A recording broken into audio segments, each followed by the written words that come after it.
लत्त महानुभावहरू कस्तो हुनुहुन्छ? आशा गर्छु तपाईहरु सन्चै हुनुहुन्छ होला। म पनि सन्चै छु अहिलेसम्म। म अहिले चाहिँ यहाँ सिरीखोला ब्रिजमा आएको छु। यो नयाँ पुल हो अनि यहाँ पछाडि एउटा झोलुङ्गे पुल छ, सायद देख्नु हुँदैछ होला। त्यो पुरानो ब्रिज हो अनि त्यो पारी चाहिँ होमस्टेहरू छ। तपाईहरुलाई यो मुनि पनि छ, यहाँ मुनि पनि होमस्टेहरू नै छ। यहाँनिर एकदमै राम्रो होमस्टेहरू चल्छ।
अहिले भने चाहिँ तपाईहरुलाई यो एउटा पुरानो ब्रिज हो, यो झोलुङ्गे ब्रिज, जहाँबाट मान्छेहरू आउजाउ गर्छ।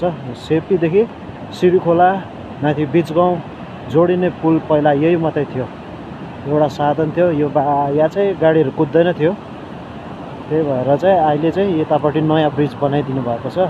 यो नयाँ ब्रिजमा चाहिँ अहिले गाडीहरू कुद्छ।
हवस् त, तपाईहरुले देख्नुभयो होला, इन्जोय गर्नुभयो होला है।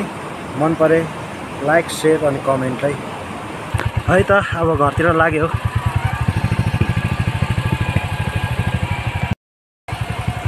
मजा आयो एकछिन भए।